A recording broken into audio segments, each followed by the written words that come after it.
más distinguida que la profesora Margarita Balmaceda para engalanar una vez más este Teatro General de la Universidad de Puerto Rico. Tiene una exposición que, como todos los años, es de primer orden. Y un poco tengo que reconocer que recientemente en la exposición, el trabajo extraordinario que se presentó en la biblioteca sobre los discípulos de Poe, ella tuvo una aportación de primer orden. Discípula de Poe, con su particularidad y su unicidad como artista, una vez más representa lo mejor de la creación de esta institución, en este caso en la plástica. Tenemos 8 piezas de la profesora Balmaceda: Sensación 1, Sensación 2, Where, Ventana al cielo, Primavera rosa, Mi otro yo, Alegría carnavalesca, Esperanza gemela. Yo les quiero pedir una vez más, como lo hacemos todos los años y cada año lo hacemos con más cariño, un aplauso para la profesora Margarita Balmaceda, que hace 3 años ha entregado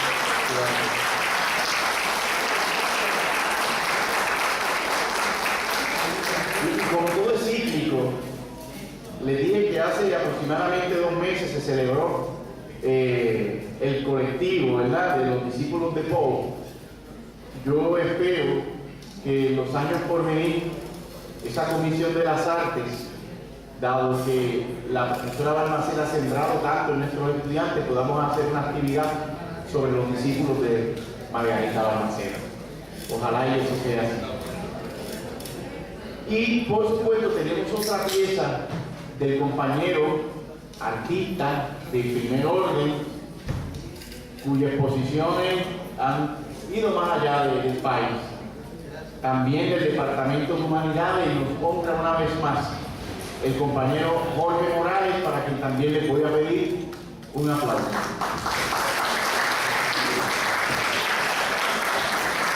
Así que espero que hayan disfrutado esas piezas, las sigan disfrutando, y en estos momentos pasamos a lo que es la segunda plenaria. Dejo con ustedes al moderador de la misma, el doctor Varela. Gracias, José Víctor. Y quisiera una vez más recordarle la bohemia de este sábado. Va a haber comida, música, el interés de la actividad beneficia a los estudiantes que de alguna manera son de limitaciones económicas, sus recursos no son suficientes para la universidad, así que la vamos a solicitar que en la medida que puedan pues asistan a la misma. Bueno, vamos a la segunda plenaria. La persona que nos va a hablar en esta ocasión, una persona que ha sido bien activa, no tan solo en la economía, sino también en el campo político. Y es natural de Mayagüez, nació en Mayagüez, estudió en el Instituto de Mayagüez un bachillerato de empresas y luego hizo una maestría en planificación económica. También fue profesor de planificación económica, es planificador licenciado. Posteriormente se trasladó a Inglaterra. Deja ver cómo yo puedo.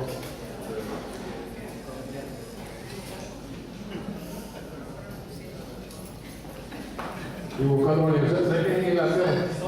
Sussex, ok. Sussex, ese es su doctorado en economía. Es miembro de la Asociación de Universidad de Puerto Rico y es miembro de varias asociaciones. Ha sido profesor toda su vida en el recinto de Mayagüez, ostenta el rango de catedrático. Y su tema va a ser panorama de la situación económica de Puerto Rico a 8 años de la Gran Recesión. De hecho, los economistas se han dicho muchas cosas, casi nunca están de acuerdo. No quiere decir que lo que dijo Alfredo lo va a contradecir, pero le va a dar una interpretación un poco diferente. De hecho, para darle sabor a ese aspecto, se dice que Cristóbal Colón fue el primer economista. Cuando fue al puerto de Pablo para descubrir América, ignoraba dónde iba. Cuando llegó, ignoraba dónde estaba y además lo hizo todo con una beca del ministerio. Bueno, los dejo con ustedes al doctor Elizabeth.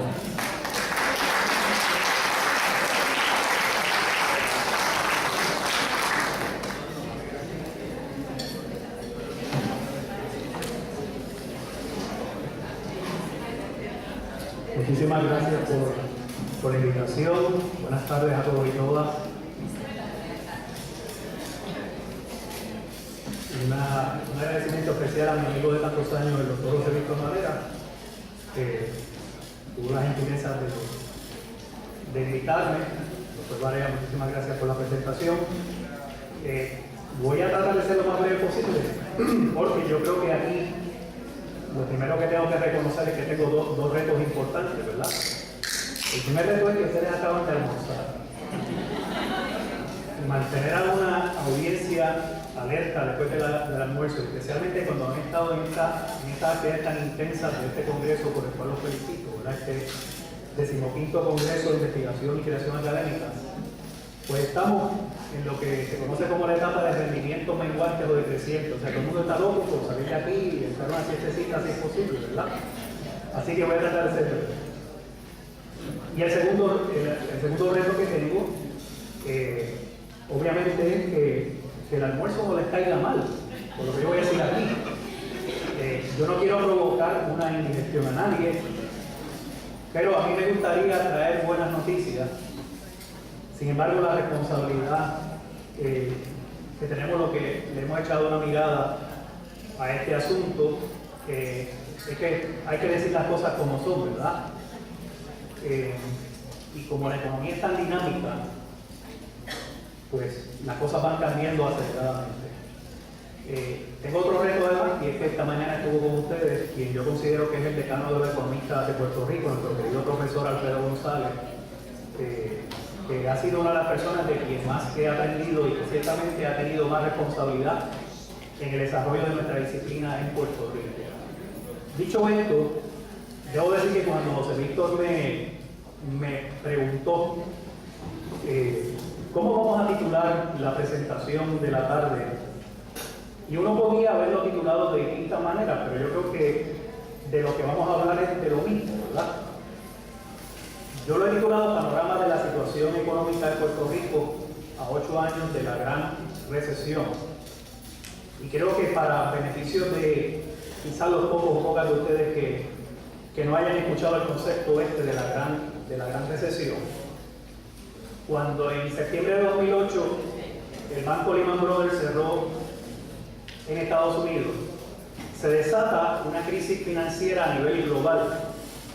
Casi todo el mundo ha oído hablar de esto, ¿verdad? De la llamada crisis financiera global, cuyo punto de partida fue el cierre de esta institución financiera estadounidense, que era emblemática, algo así como el Bank of America o como Morgan Stanley, o sea, una institución financiera como Citibank, que cerrara y quebrara, lo que hizo fue destapar quizás lo que era la punta de un témpano, y cuyas consecuencias mayores estaban sumergidas ciertamente debajo de esa punta, como evidentemente se logró, ¿verdad? El tiempo dio la razón y se evidenció que iba a ocurrir. Así que ese periodo que para la economía internacional discurrió entre los años 2008 y 2010 se ha conocido en la literatura reciente como la Gran Recesión, para distinguirla de la Gran Depresión de los años 30, que como ustedes saben comenzó el 29 de octubre de 1929, curiosamente comienza a fines de la década del 20, ¿verdad? Pero su impacto mayor fue a principios de la década del 30. Así que la Gran Depresión de los años 30 del siglo XX lo consideramos no parte del periodo moderno de la economía contemporánea, y sí, esta Gran Recesión es, digamos, lo que fue resultado de unas determinaciones que se tomaron en distintos países y quizás la consecuencia lógica de unas decisiones que habían tomado diversas naciones con respecto al sistema financiero, con respecto al sector inmobiliario, la compra y venta de viviendas en Estados Unidos y Europa, y cómo se estructuró, cómo se organizó el sistema financiero internacional. Yo no voy a hablar de eso en la tarde de hoy. Yo voy a hacer referencia posiblemente a algunos de estos aspectos, pero quiero centrarme en el caso de Puerto Rico, que es el que nos ocupa. Yo no sé si algunos de los ex-teenagers que están aquí, yo lo recuerdo cuando yo era niño, veían en aquel programa que se llamaba Esto no tiene nombre, y había un personaje que salía más o menos a mitad del programa y traía un termo y lo ponía así, decía, se llamaba Austero ese Severo. Austero ese Severo. empezaba diciendo, era un personaje, era como que una caricatura de un profesor norteamericano, de uno de estos profesores prominentes de economía, y decía, hay que economizar, cueste lo que cueste. Y hasta una cancioncita le sacaron, ¿verdad? Y se quedó como una frase que es parte ya de nuestro trasfondo pueblerino de los últimos 30, 40 años. Desde que eso comenzó, yo no sé si ustedes lo recuerdan, hay algunos que aquí, algunas que no recuerdan, yo ciertamente era un niño cuando eso, no es que me la esté echando de joven, ¿verdad? Pero me acuerdo de eso. Y eso ocurrió y es el punto de partida que quiero utilizar en mi presentación.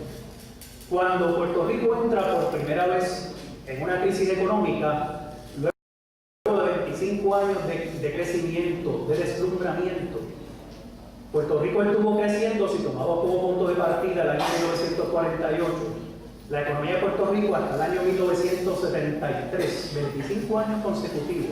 Tomo como punto de partida 1948 porque es el año posterior a la redacción de la ley de incentivos industriales. Es el año que hay elecciones en Puerto Rico, gana el Partido Popular y pone en marcha Operación Mano a la Obra. Y con Operación Mano a la Obra comienza un periodo de crecimiento extraordinario en nuestra economía. Décadas del 50, décadas del 60, Puerto Rico despuntaba como uno de los países cuyo crecimiento económico era de los más altos del mundo, no estoy exagerando. Década del 60, un crecimiento anual promedio del 7% real, lo que eso significa es que crecíamos de verdad.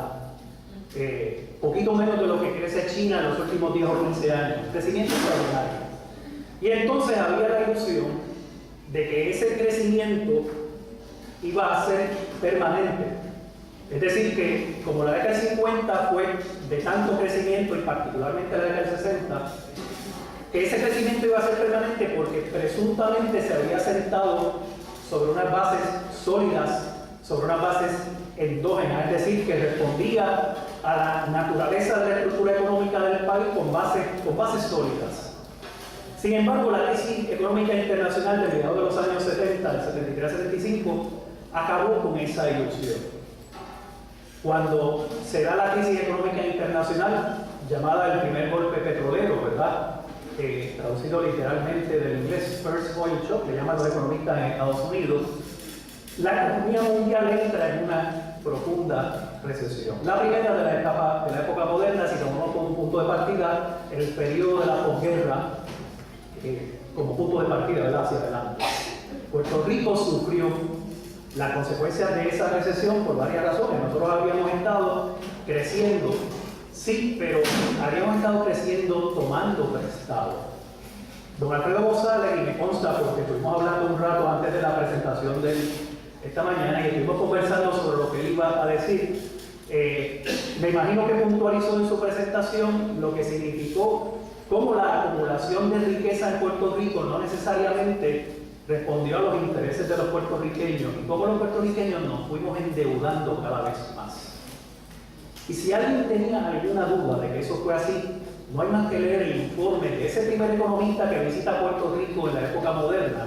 Ya va a ser 39 años de su informe, en octubre de este año, se cumplen 39 años de la redacción del informe Tobin. James Tobin, profesor de economía de la Universidad de Yale, posteriormente ganador del premio Nobel, viene a Puerto Rico en 1975 y dice más o menos lo siguiente: la economía de Puerto Rico creció, pero el gobierno se endeudó, no le cobró impuestos a las grandes corporaciones que operaban en Puerto Rico porque la exención contributiva, es decir, el no pagar impuestos, se convirtió en la herramienta fundamental de atracción de capital, especialmente de capital manufacturero. Y encima de eso, esas corporaciones no crearon los empleos que decían que iban a crear. Es decir, no hubo un proceso de revisión de si esos incentivos que se estuvieron ofreciendo a partir del año 1947 iban a resultar en un crecimiento autosostenido de nuestra economía, si estábamos sentando las bases de nuestro sistema económico como si fuese un edificio, unas bases sólidas que le dieran carácter de permanencia a nuestro sistema económico. A mediados de los años 70 esa ilusión terminó.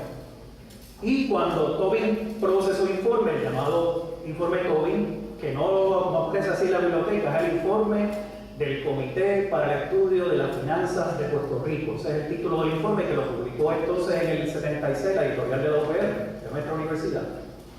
Cuando eso se publica, aquí medio mundo dijo, válgame, si nos habíamos metido en un lío realmente. De hecho, un economista antes que él, en la década de los 60, Genaro Vaquero, de la Universidad de Harvard, ex secretario de Comercio de Puerto Rico, lo advirtió, pero nadie le hizo caso.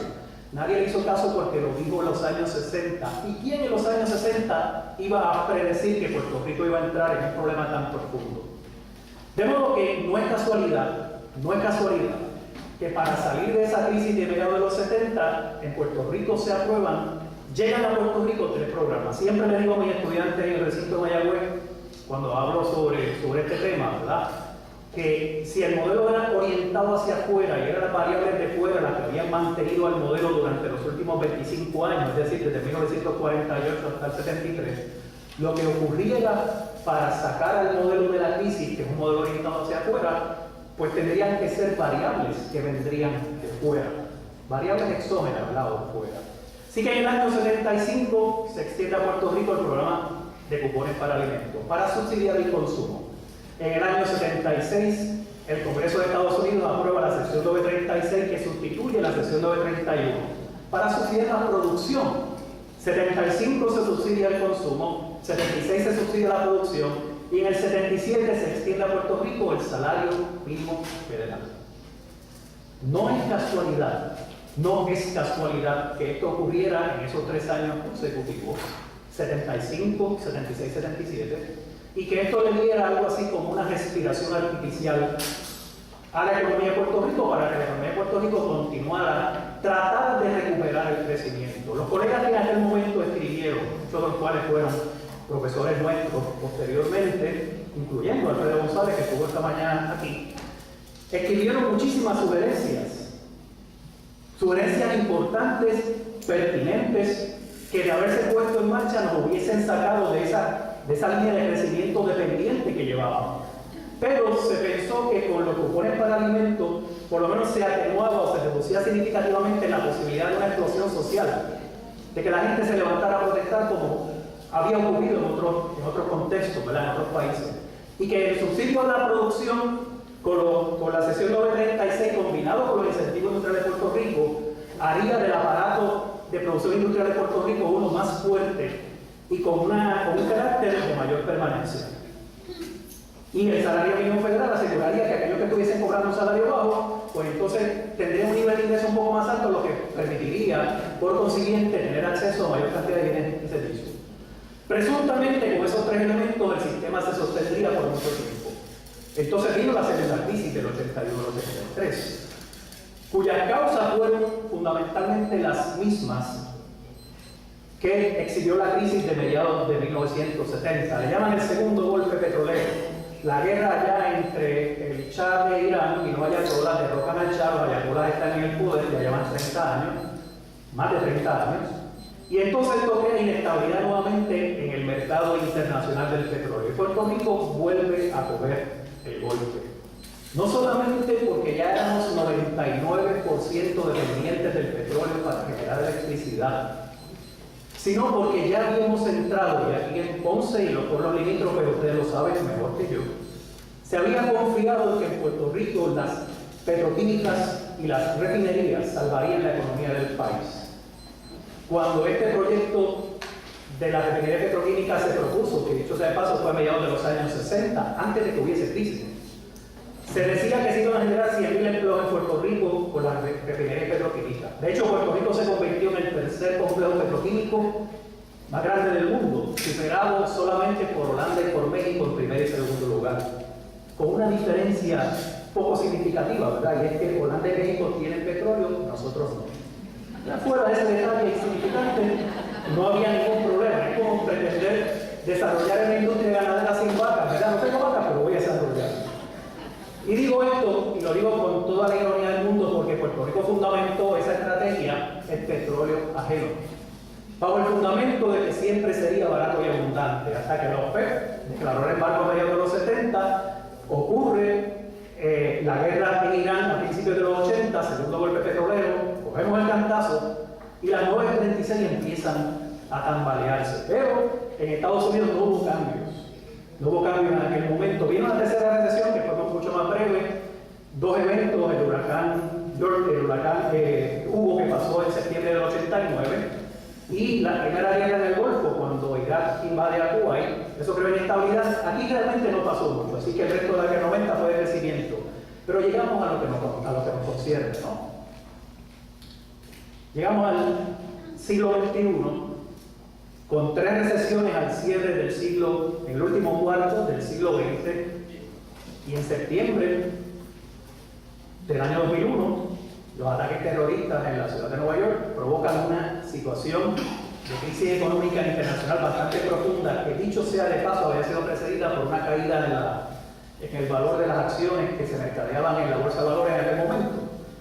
Pero nosotros cogemos el golpe porque somos parte de la economía del turismo, porque aquí la línea aérea, bueno, Puerto Rico mueve alrededor de 5 millones de pasajeros al año, así que nosotros ciertamente de la industria del turismo dependemos y tomamos el golpe. Pero lo que estaba ocurriendo no tenía que ver necesariamente con causas coyunturales, como un ataque terrorista aquí o allá, o con el paso de un huracán de vez en cuando, o con un aumento también temporal coyuntural en el precio internacional del barril del petróleo.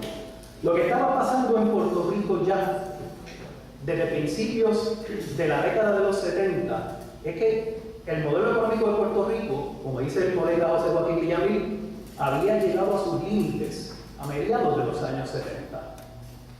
Y lo que empezamos a ver como consecuencia a principios del siglo XXI no es más que la profundización, la agudización de esa crisis que ya ha llegado a 25 años. Lo que pasa es que sus consecuencias, sus impactos ahora son más evidentes, afloran y son más visibles para la población común y corriente. Gente como nosotros, ¿verdad? Empleados de la universidad o gente que trabaja, que todos los días salimos a trabajar y pagamos el precio de gasolina o nos congelan el salario, o no nos congelan, o tenemos familiares que se quedan sin trabajo. Todas estas son sencillamente manifestaciones de una crisis que venía agudizándose. Y en esto yo creo que es importante, que a propósito del título de esta conferencia, ¿verdad? Panorama de la situación económica de Puerto Rico a 8 años de la recesión, es importante que sepamos que el problema económico de Puerto Rico no es consecuencia de factores temporeros o coyunturales. El problema económico de Puerto Rico es un problema estructural. Y cuando nosotros decimos estructural, de lo que estamos hablando es de que el sistema económico de Puerto Rico, su estructura económica ya no da más. Y yo quiero entrar en algunos aspectos de esto, sin ánimo de abrumarlo con estadísticas ni nada de esto, ¿verdad? Pero tan pronto entramos en la primera década del siglo XXI, la gente que le estaba echando un vistazo a estos asuntos sabía, ¿verdad? Y ahí pues ya yo estoy participando más o menos como una persona que le echa una mirada sistemática a este asunto, ¿no? Sabíamos que esto iba a traer cola y que eventualmente la crisis se iba a profundizar más. Fíjense lo que esto ha significado. En la primera década del siglo XXI, por primera vez, Puerto Rico pierde población. Ustedes saben que el censo que se tomó en abril de 2010 reveló que entre el año 2000 y el 2010, por primera vez perdimos población. Desde que se tomó el primer censo, tomamos como punto de partida el censo de 1899. De ahí adelante, en las décadas subsiguientes, siempre habíamos crecido en población. Entre el año 2000 y el 2010 perdimos más de 80.000 habitantes. Pero no es solamente que hayamos perdido 80.000 habitantes. Cuando uno analiza las variables demográficas, hay que verlas en términos de su composición. ¿Quiénes son los que están emigrando? ¿Y cómo es la distribución de esa población por grupos de edad y por sexo? En términos de si se trata de mano de obra cualificada o si no se trata de mano de obra cualificada. ¿Quiénes son los que emigran? ¿Qué implicaciones tiene eso desde el punto de vista de la pérdida de capital humano para nuestro país? Y cuando uno sigue escarbando por ahí y observa las estadísticas de cómo se está moviendo el empleo en cada uno de los sectores de nuestra economía, uno se da cuenta de que la estructura económica de Puerto Rico se está literalmente desmoronando. Nuestra economía se fue haciendo cada vez más pequeña. La mayor parte de la gente que analiza lo que pasó en la primera década del siglo XXI en nuestro país llega a la conclusión de que fue una década perdida desde el punto de vista del desarrollo. ¿Por qué década perdida? Porque la economía, en vez de crecer, se contrajo. Y en vez de tener estadísticas que sugirieran que estábamos pasando por un proceso de crecimiento, lo que debía crecer no crecía, que era el número de empleos y la tasa de crecimiento del Producto Bruto, y lo que no debía crecer iba creciendo, el número de desempleados y personas fuera del grupo trabajador o de la fuerza obrera del país. Es decir, que estábamos en contra de la corriente, y ustedes dirán, bueno, pero posiblemente en la primera década del siglo XXI eso estaba pasando en todas partes. El problema es que no estaba pasando en todas partes. En la primera década del siglo XXI, la inmensa mayoría de los países latinoamericanos y caribeños, y lo que voy a decir puede resultar increíble, pero incluyendo Haití antes del terremoto de enero de 2010, todos estaban creciendo. Todos esos países estaban creciendo sus signos. Cuando uno examina las estadísticas económicas, todos los signos eran positivos. El único que estaba cuesta abajo éramos nosotros. Que el resto tenía problemas que sabían resolver o que nosotros no podíamos bregar con el asunto porque éramos inferiores desde el punto de vista de nuestra capacidad de registrar nuestra economía. No se trataba de eso. Se trata de que venimos arrastrando problemas estructurales muy profundos. Sí, el modelo económico de Puerto Rico se basó en la excepción contributiva, estatal y federal. Y allá en Estados Unidos, en 1996, le dicen a la sección 936, hasta ahí llegaste, como lo hicieron, y te damos 10 años de salida hasta diciembre de 2005. Ese elemento, que es un elemento estructural, se eliminó. Y como un elemento estructural es como si no tuviera un edificio con 4 o 5 patas y tú empiezas y le quitas una pata. ¿Qué va a pasar con el edificio? Va a empezar a tambalearse. Y como consecuencia de eso que acabo de mencionar, este país, para que lo sepan, ha eliminado en un periodo de 8 años lo mismo que llevamos de recesión. Nuestra recesión comenzó, la más reciente, y la que estamos sumergidos en abril de 2006. En abril pasado le celebramos el 8º aniversario a la recesión. Es la recesión más prolongada y más profunda que hemos tenido en la historia moderna. En el año 2005, Puerto Rico tenía 1.267.000 personas empleadas. Y ustedes dirán, mira, ¿qué dice saber los datos? ¿Qué dato es tan contundente que uno se lo tuvo que aprender aunque no quisiera? ¿Y saben por qué uno se lo tuvo que aprender? Porque cuando uno sigue mirando las estadísticas, año fiscal tras año fiscal tras año fiscal, ahora mismo nosotros tenemos poco más de 1.025.000 personas empleadas. ¿Qué significa eso? Que en 8 años eliminamos cerca de 240.000 puestos de trabajo. Y uno se pregunta, ¿eso había ocurrido antes en Puerto Rico? No, pero lo peor no es eso, no es que no hubiese ocurrido antes.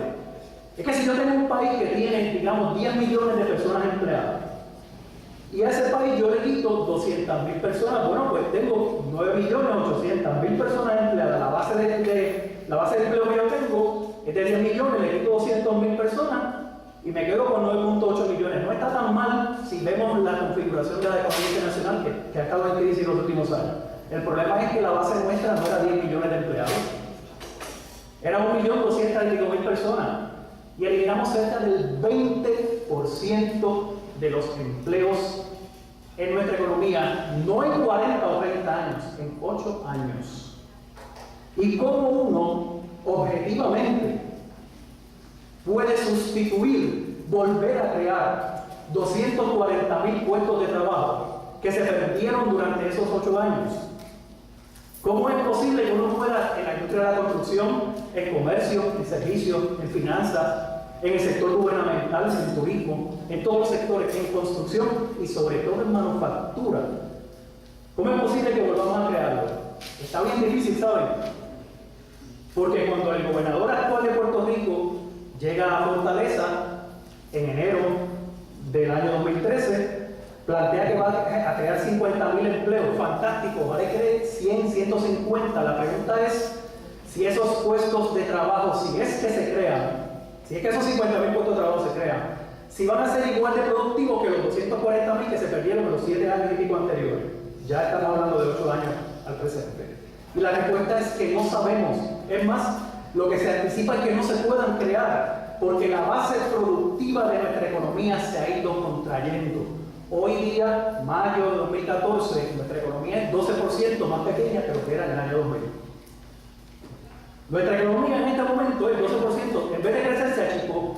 ¿Qué significa eso? Que nuestra capacidad productiva se contrajo dramáticamente. Y si se contrae la capacidad productiva y tú tienes menos gente trabajando y tienes menos empresas operando porque cerraron muchas de las fábricas cuando culminó la última fase del periodo de salida de las 936 y tienes 6 o 7 mil comercios que se van a quiebra todos los años, el gobierno que pretende recaudar impuestos de ese grupo trabajador, de esas empresas, de esa fábrica, ¿puede recaudar más impuestos o menos impuestos? La respuesta se cae de la mata, ¿verdad? La base productiva se reduce, pues la base contributiva se reduce. Y eso nos lleva a la profunda crisis fiscal que tiene el gobierno de Puerto Rico, que en este momento se calcula que faltan alrededor de 335 millones de dólares para cuadrar el presupuesto al 30 de junio. Y el problema con eso es que se exige que el presupuesto de Puerto Rico sea equilibrado constitucionalmente. Hay una disposición que establece que Puerto Rico tiene que presentar un presupuesto equilibrado. Y estamos en déficit. Bueno, pues si estamos en déficit, hacemos lo mismo que habíamos hecho todos los años anteriores. Ahí está el Banco de Fomento, que la alcancía, voy y le cojo prestado. ¿Y qué dijo el Banco de Fomento sobre esa posibilidad? Que ya eso no es posible. Es más, se legisló y eso está prohibido. Así que el gobierno lo que hizo fue que cogió todos los años anteriores, iba al Banco de Fomento y tomaba prestado. Me faltan 700 millones para pagar el presupuesto, Banco de Fomento, préstamo. Me faltan 340 millones, préstamo. Me faltan 257 millones, préstamo. Y la suma de esa deuda del gobierno de Puerto Rico con el Banco Gubernamental de Fomento es lo que hemos escuchado por ahí, que se conoce como la deuda extraconstitucional. ¿Y saben quiénes estamos pagando esa deuda? Nosotros, con el IVU nuestro de cada día. El 15 de noviembre de 2006 entró en vigor el IVU. Oigan, 15 de noviembre de 2006. Esa no es una fecha casual tampoco. El año anterior, en el 2005, los analistas de Standard & Poor's y de Moody's vinieron a Puerto Rico. Verano de 2005, presidía el Banco de Fomento William Lockwood y a un grupo de profesores universitarios. Yo había comenzado a asesorar en la oficina de la senadora María de Lourdes Santiago. Invitaron a los portavoces de los partidos políticos a esas reuniones y yo dije, pues yo voy para allá. Y fui a las dos reuniones, una en la mañana con Standard & Poor's y la otra con Moody's. Y yo iba bajo la impresión de que esa gente no sabía lo que estaba pasando en Puerto Rico. Que estos eran unos empleados de esas dos agencias reguladoras que iban a aprender de lo que estaba pasando en Puerto Rico. Qué equivocado que estaba. Esa gente, los que vieron aquí, había uno de ellos que llevaba 10 años estudiando la finanza del gobierno de Puerto Rico y sabía el lío que nos habíamos metido. Sabía que la gente se estaba yendo. Sabía que el gobierno no podía cobrar más impuestos porque la capacidad de pago de los contribuyentes y de las empresas se estaba contrayendo, que la economía se estaba haciendo más chica, que el gobierno estaba tomando prestado para cuadrar el presupuesto, que hay evasión contributiva, que no se imponen contribuciones a los que deben pagar. Y es curioso porque ese aspecto que acabo de mencionar lo mencionó Tobin en el 1975, hace 39 años, y posteriormente todo el mundo lo ha apuntado. Oye, ¿cuánto es que el gobierno de Puerto Rico va a empezar a cobrarle contribuciones a las empresas del exterior que pagan entre el 2 y el 4% cuando todos los que estamos aquí pagamos entre el 15 y el 18% promedio? Algunos de los que están aquí pagan más del 20%, tasa contributiva real. ¿Por qué ellos tienen que pagar el 2 o el 4% y nosotros el 15 o el 18% cuando los demás países del mundo pagan mucho más? Y Estados Unidos pagan el 35%.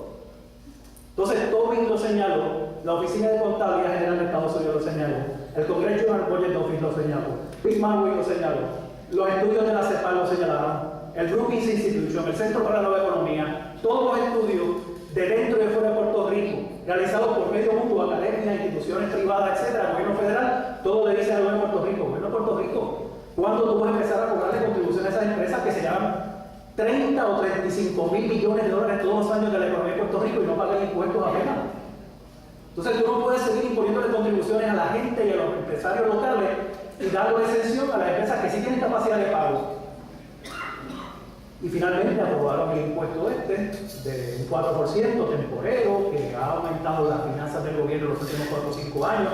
Se han recaudado sobre $2.000 millones. En algún sentido, ¿verdad? Parte de la garata que yo estuve dando cuando fui candidato a la gobernación, algunos de ustedes sabrán que yo fui candidato a la gobernación, perdí por un chipito así nada más, pero y una de las cosas que este servidor, no porque este servidor lo haya dicho, no porque yo lo haya dicho, es que muchos colegas lo habían estado diciendo, que había que equilibrar la responsabilidad contributiva del país. Y cada vez que alguien realiza un estudio sobre la economía de Puerto Rico nos lo dicen, pero no hay la voluntad para reestructurar el sistema contributivo, para aliviar la carga contributiva a nosotros y nosotras y ponerle carga contributiva a los que tienen capacidad de pagar. Que se nos van del país, pero si se están yendo como quiera. ¿Y a dónde están yendo? Yo una vez me hice esa pregunta, porque mis estudiantes me insistían, no, porque si le ponemos contribuciones se van.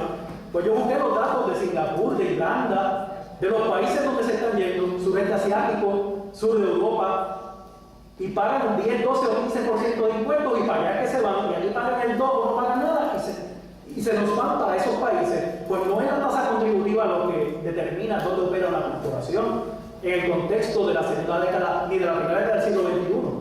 Son otros los factores que Puerto Rico no tiene y que esos países les ofrecen. Entonces, yo creo que estoy puntualizando en esto porque esto nos lleva en algún sentido a cuáles deberían ser las respuestas para sacarnos de esta crisis.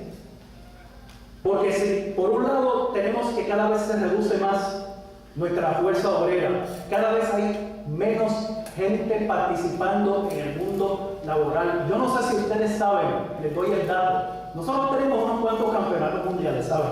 Aparte de lo que ganamos en boxeo y de la Miss Universo y esas cosas, somos el país con la tasa de participación laboral más baja del mundo. ¿Qué les parece? 40%. ¿Saben lo que significa eso?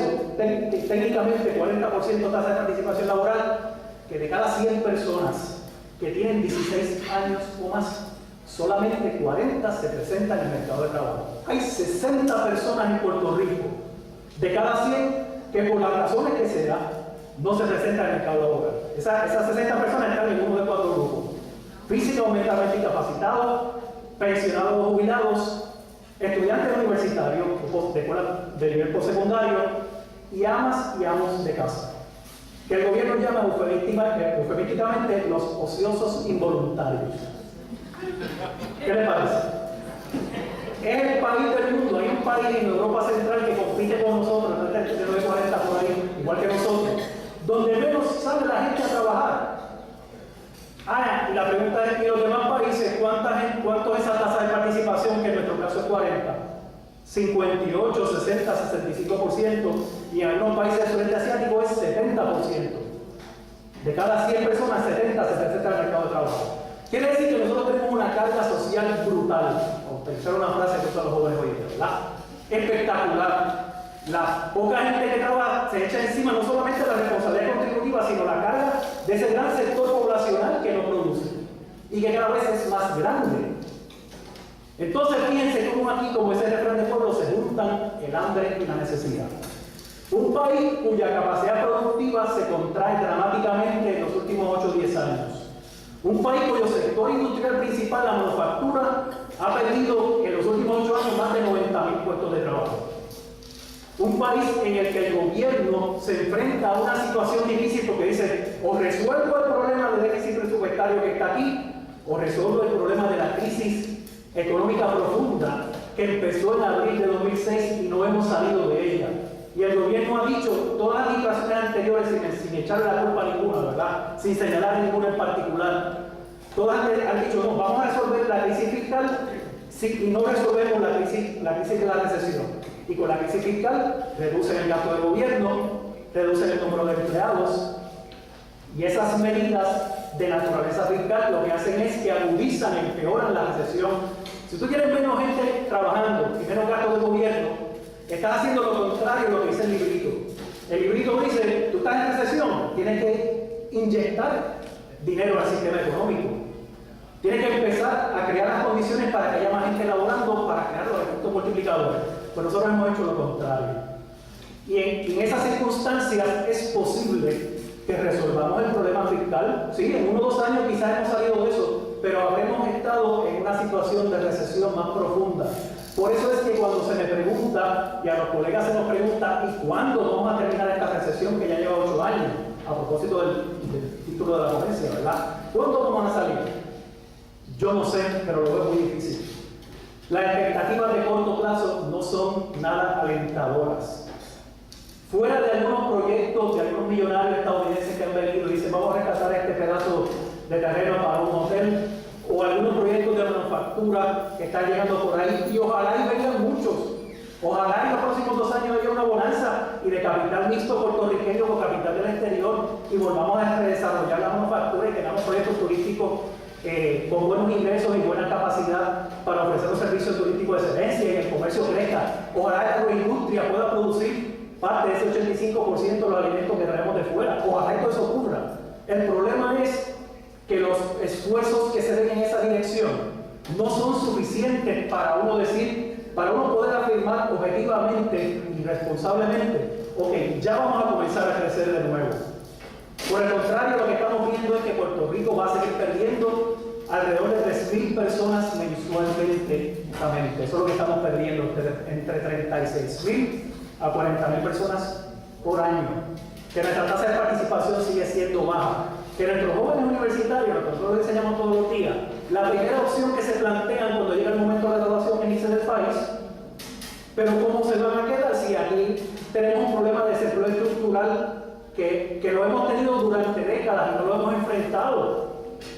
Entonces yo creo que parte de la solución tiene que estar en que haya soluciones consensuadas, que los distintos sectores nos pongamos de acuerdo, fuera de la cuestión político-partidista y más allá de que alguien quiera lograr el protagonismo. Yo fui el que propuso esta idea, dame el mérito. Es que tenemos que salir de esa mentalidad.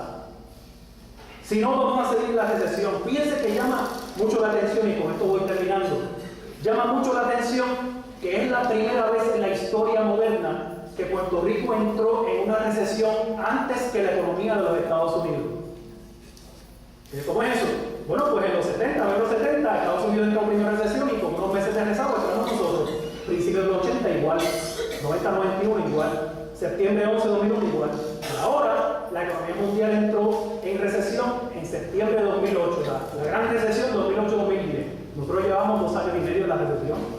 Eran unos factores nuestros, endógenos, estructurales. La crisis fiscal del gobierno venía arrastrándose, esa deuda había que pagarla.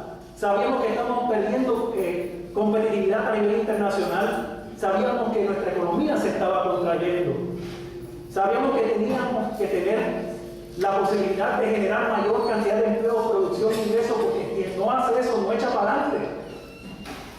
Entonces el resto de los países lo han estado haciendo y nosotros no lo estamos haciendo. Obviamente hay unas restricciones de naturaleza política e institucional en esto, ¿verdad? Y yo he participado de la vida pública y no quiero convertir esto en una tribuna política aquí, pero esas restricciones las conocemos. Pero aún con las restricciones que tenemos, si tuviésemos voluntad, pudiésemos comenzar ahora a dar los pasos en la dirección correcta. Pero tendríamos que tener consenso. Los empresarios tienen que ceder, los sindicatos tienen que ceder también. Los universitarios tenemos también que aportar generosamente. El sector gubernamental tiene que ceder también. O sea, en los países que han logrado salir de recesiones o de situaciones profundas como las que estamos pasando en Puerto Rico, es porque se pusieron de acuerdo y se olvidaron del protagonismo y quién tiene la razón.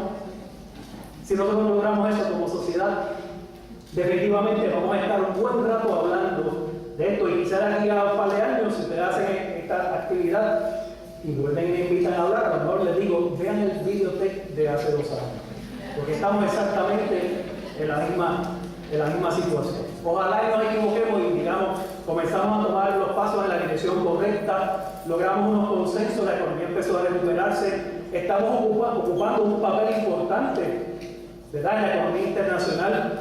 Hemos logrado instrumentos como sociedad, como país, que son necesarios, urgentes, para poder echar nuestra economía hacia adelante. Pero si seguimos con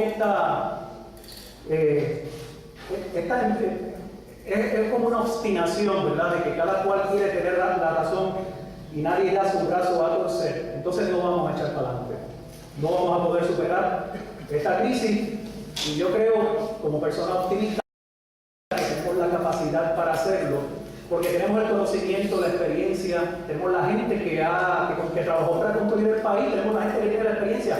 Estamos nosotros mismos que nos dedicamos a la educación y que todos los días echamos, ¿verdad?, el resto con nuestros estudiantes. Y están nuestros alumnos que están deseosos de hacer cosas interesantes, pero tenemos que crear las condiciones para que las puedan hacer. Así que con esto cierro mi presentación. Muchísimas gracias por su atención y estoy dispuesto a contestar preguntas, comentarios. Si alguien tiene algún chisme y quiere compartirlo para que nos enteremos, ¿verdad? Pues estoy a sus órdenes. Muchísimas gracias.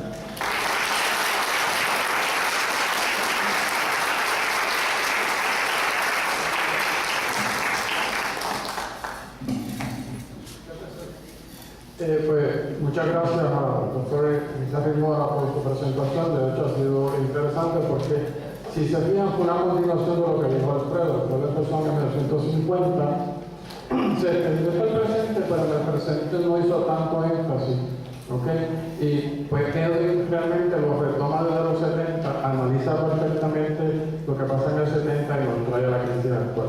Y yo quisiera añadir un par de datos estadísticos que agudizan esta situación. Él menciona los años 70, la crisis del petróleo, menciona los cupones, menciona los 26, y otra cosa que llega en el 76, que parece trivial, es la beca Bell, que representa hoy 1.000 millones para la educación en Puerto Rico.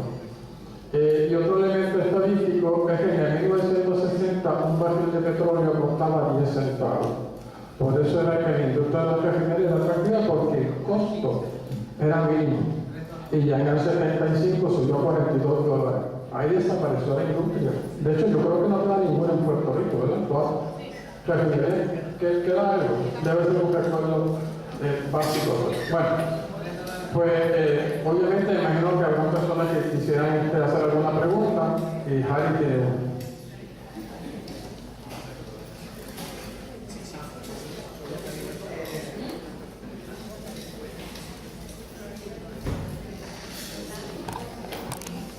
Un detalle para ella.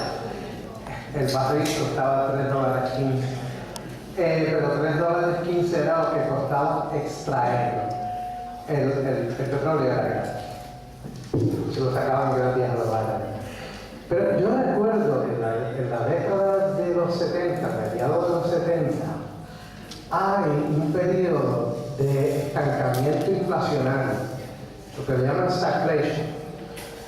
Y lo recuerdo porque lo viví en la empresa, y hasta el punto de que Nixon impone un republicano, un control de precios y un control de salario. Y ese era un periodo muy difícil, y yo creo que de ese periodo, siguiendo el pensamiento de Harvey, el capital comienza a tratar de ganar terreno perdido a las uniones obreras y a las personas que reciben fondos por beneficencia pública, etcétera, etcétera. Pero nosotros lo sentimos. Es más, el precio del oro subió, el cemento no se conseguía. Las pieles, me recuerdo que estaba el zapato, no había pieles, las pieles subieron de momento. La gente empezó a acumular commodities porque no creía en la moneda, y eso fue bien importante. Totalmente de acuerdo. Ha descrito muy bien lo que pasó a mediados de los 70. Solamente añadir que en aquel momento los economistas se estaban volviendo locos porque fue la primera vez, como muy bien sugiere el profesor, que tuvimos al mismo tiempo el fenómeno de la recesión en la economía internacional con un aumento en precios. Y la teoría macroeconómica nos había enseñado que si había inflación no había recesión, que si había recesión no había inflación. Y ahí tuvimos estancamiento con inflación, lo que se conoce como stagflation. Entonces hubo que revisar la teoría económica. Pero más que todo fue qué decisiones se iban a tomar a nivel de política pública en los distintos países del mundo que eran dependientes del petróleo y que teníamos entonces una situación difícil de aumento dramático en los productos y los servicios, no solamente vinculados al petróleo y sus derivados, ¿verdad? Aceite, lubricantes, gomas, plásticos, etcétera, combustibles, sino a todo lo que depende de manera indirecta, el aire acondicionado, el precio de los alimentos del supermercado que paga más electricidad y que aumentan el alimento porque tiene que pagar más electricidad. Todo eso ocurrió a mediados de los 70. Como he dicho y sostengo, ¿verdad? No soy el primero que habla de esto, pero ciertamente fue el punto de partida de la crisis que tenemos ahora.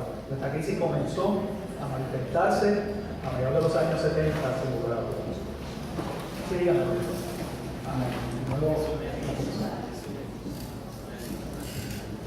Tengo dos preguntitas. Una que me interesa bastante, que es las razones por las cuales se quitaron las 936. Tengo entendido que es un asunto de la transferencia del dinero americano, del dólar, de Europa a América. No sé si ese es un recuerdo que tengo, pero me gustaría tenerlo un poquito más preciso. Y la segunda pregunta me parece un poquito más importante, que es que ha cambiado la teoría del mundo, es decir, la escuela de Chicago y el asunto de que, por ejemplo, la cantidad de dinero que va a las capas superiores de la población han aumentado tremendamente, o sea que hay todo un aparato intelectual que ha cambiado y que ha incluido la economía. Bien, las dos preguntas son importantes, ¿sabes? La sección 936, cuando se aprobó en el año 76, sustituye la sección 931 que estuvo vigente del año 1950 hasta el año 76. Oigan, esto es el Congreso de Estados Unidos. Mucha de nuestra gente piensa que la sección 936 y estos numeritos pertenecen a la legislación de Puerto Rico. Estos son números del Código de Rentas Internas de Estados Unidos. Entonces, en el año 76, por el problema de los llamados petrodólares y eurodólares, que Estados Unidos había pedido control sobre una gran cantidad de su divisa es el dólar, que estaba por ahí campeando por su respeto fuera del control de las autoridades monetarias de Estados Unidos, el sistema de la Reserva Federal, que es el Banco Central de Estados Unidos, el controlador de la moneda, y entonces articulan este proyecto de ley para que esas empresas que estaban invirtiendo en Estados Unidos, fuera de Estados Unidos, en Europa y en otros lugares, regresaran al sistema financiero de Estados Unidos a través de las operaciones fuera de Estados Unidos continental. Una buena parte de las manufactureras operaban en Puerto Rico. Así que ese flujo de miles de millones de dólares llegó al sistema bancario de Puerto Rico y llegó a constituir cerca del 45% de los fondos depositados a los bancos en Puerto Rico, alrededor de 20.000 millones de dólares.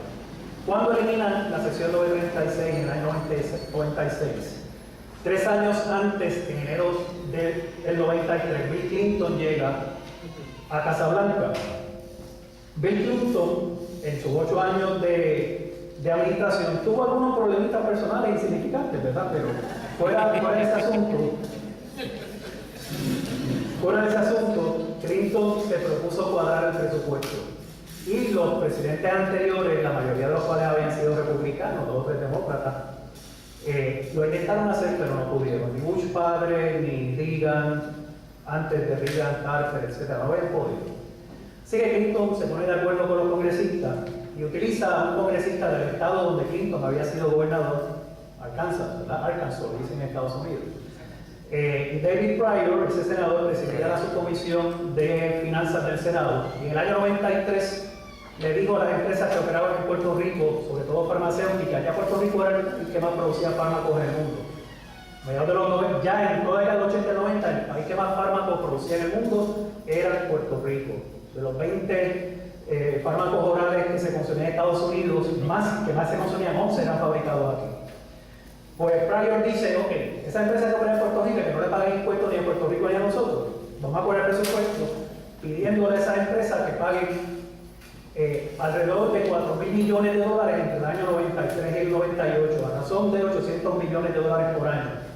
800 millones en 5 años, 4.000 millones. A mitad de camino, en el año 96, los congresistas dicen, esos 800 millones que nos están llegando de Puerto Rico no son suficientes.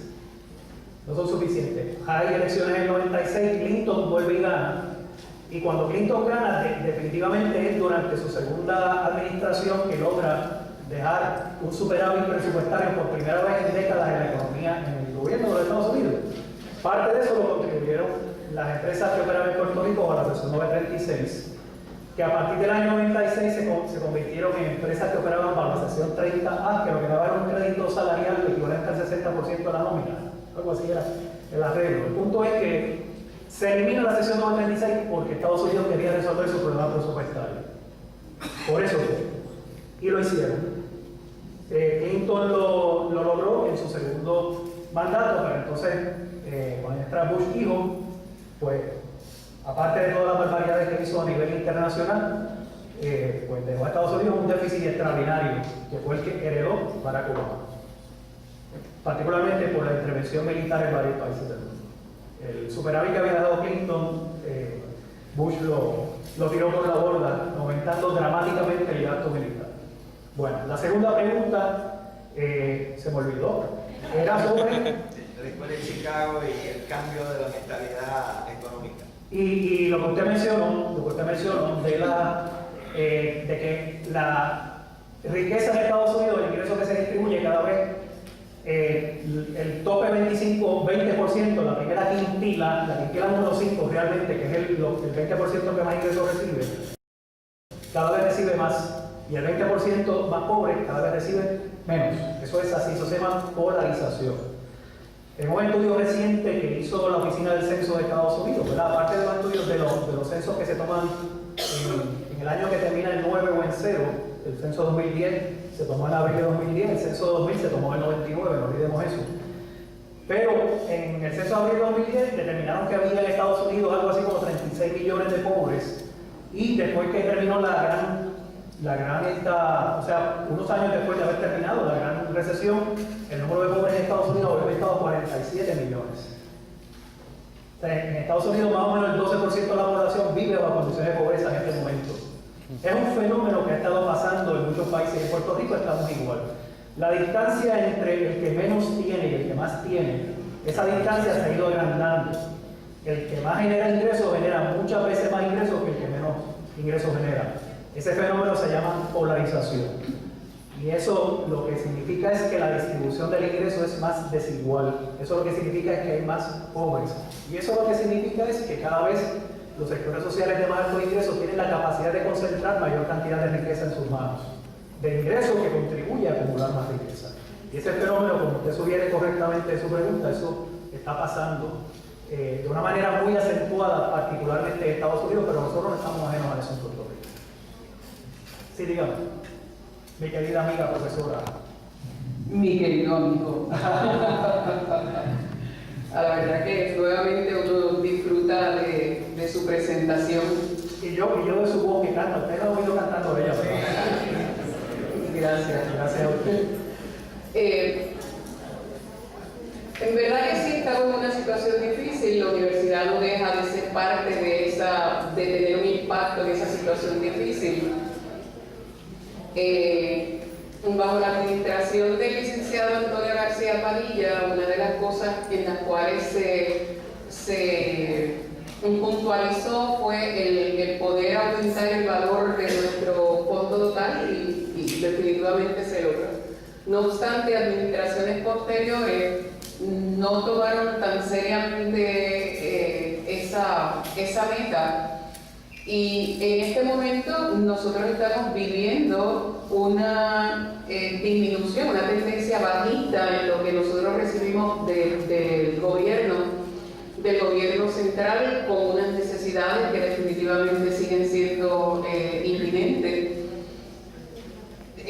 ¿Cómo usted, como economista, ve el panorama de la universidad ante una situación difícil y una proyección o una perspectiva futura igualmente difícil? Primero, coincido con usted en su apreciación de la gestión, a mi juicio, muy importante del licenciado Antonio García Padilla cuando fue presidente de la universidad, hermano del hoy gobernador Alejandro García Padilla, el licenciado Antonio García Padilla, catedrático de Derecho en la UPR, tanto cuando fue decano de la Escuela de Derecho como bajo la presidencia, a mi juicio, y una opinión personal que veo que compartimos, hizo gestiones muy importantes para aumentar los recursos financieros de nuestra universidad. Eso, como usted sugiere, no continuó. Y yo veo con mucha preocupación el asunto del presupuesto. En este momento soy senador académico en Mayagüez. Hemos estado mirando el asunto porque hay la intención de volver a reducir lo que nos corresponde, que es 9.6% de los ingresos, lo que se conoce como las rentas periódicas del gobierno central, el promedio de los 2 años fiscales anteriores de esos ingresos, se supone que lo llama toque, el año fiscal subsiguiente a esos 2 años. Si se reducen los recaudos del gobierno, como en efecto está ocurriendo, automáticamente nosotros nos baja el presupuesto. Pero aparte de eso, si hay directrices específicas de la legislatura, que aparte de está obligada a asignarnos ese 9.6%, pueden tomar determinaciones para excluir de esa fórmula partidas específicas, que fue lo que pasó con la administración gubernamental anterior. Excluyeron partidas específicas y nuestro presupuesto de la universidad se redujo en más de $100 y pico millones. Hemos vuelto a tener esos fondos, pero como el problema del país que expliqué desde el punto de vista del recaudo es que recaudamos menos, automáticamente nos reduce. Se nos reduce el presupuesto asignado por la legislatura. Por consiguiente, yo creo que las iniciativas como el Fondo Total, fondos que se logren a través de la obtención, a través de fundaciones, por ejemplo, de iniciativas de investigación. Pienso también en la posibilidad de que el profesorado, a través de la práctica, lo que llaman prácticas intramurales, que nosotros podamos atraer fondos también a través de nuestra práctica profesional. Eso es algo que ya existe, de hecho está reglamentado. Y hay varios profesores y profesoras de varios recintos, Ciencias Médicas, Biopiedra, etcétera, que no sé si aquí funciona el programa, ¿verdad? Pero sí está reglamentado. Yo creo que en ese sentido hay formas de volver a traer recursos financieros a la universidad, pero honestamente, si la pregunta es a corto plazo, si vamos a tener más recursos, yo creo que vamos a tener menos recursos. A corto plazo, ya el próximo año fiscal sabemos que no podemos llenar todas las plazas que necesitamos. Entonces, esto es como un círculo vicioso, porque si no tenemos todas las plazas llenas, entonces el fondo de retiro de la universidad se afecta porque los cotizantes son menos. Y si hay menos plazas docentes y no docentes cubiertas, entonces el fondo recibe menos y como sabemos, ya estamos llegando al momento en que el número de retirados supera al número de empleados activos y por consiguiente se desangra el sistema de retiro, se crea lo que se conoce como un problema actuarial, que es que se paga más de lo que se recibe. Y eso yo creo que lo tenemos que evitar a toda costa. Así que son muchas las implicaciones de no tener los fondos disponibles. Gracias. Sí, adelante. Saludos. Muchas gracias. Yo lo quiero traer precisamente a esa esfera que pasó marginalmente y evitó entrar, que es la esfera política, ¿verdad? Y no solamente referirme al asunto del estatus y la falta de soberanía, que a todas luces, ciertamente no tener personalidad política en el mundo, en este mundo globalizado, tiene unas consecuencias claras, sobre todo la falta de opciones, ¿no? Opciones o para salir de la crisis o para acrecentar, ¿verdad? Porque soberanía tiene Irlanda también y está sumida en una profunda crisis. En el otro aspecto político, que es el aspecto institucional, ¿verdad? Y ya al final de su ponencia usted comienza a traer quizás lo que es una de sus propuestas para ir solucionando el asunto. Yo creo que acertadamente se habla de la voluntad. Y cuando yo escucho voluntad, pienso en la voluntad política, ¿verdad? Pero un poco retomando aquí lo que el profesor también introdujo hablando de la escuela de Chicago y demás, pues entonces tendríamos que hablar un poco sobre el neoliberalismo, ¿verdad? Como doctrina política, no solamente económica. Y a veces tenemos la noción que nuestras instituciones están ahí, quietas, que no se han transformado, que llevan 50 años sin transformarse. Quizás eso es una media verdad. Yo pienso que está en una profunda transformación, ¿verdad? Actualmente, una profunda transformación, pero una transformación que ciertamente corresponde a esa doctrina política de la economía capitalista contemporánea, que es el neoliberalismo, que en gran medida responde a esto que David Harvey llama los procesos de acumulación por la posesión, pues lo que estamos viendo actualmente en nuestras instituciones estatales en Puerto Rico. la reforma del plan de retiro de los empleados públicos, de los maestros. El IBU es una política de desposesión, por ejemplo. Así que yo creo que eso va son institucionalidades que se han ido transformando. Y yo creo que es importante atender entonces ese asunto político, por un lado. Yo también lo creo, también así que me postulé 5 veces. Alcalde, representante, senador, hasta gobernador. Nunca lo he hecho. Creo que la cuestión política es fundamental.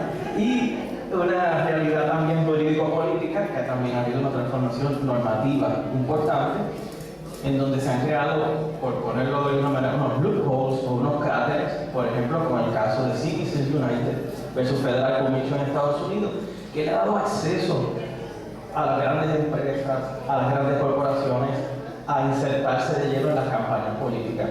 ¿Cómo funcionaría la cuestión de la voluntad en ese sentido, verdad?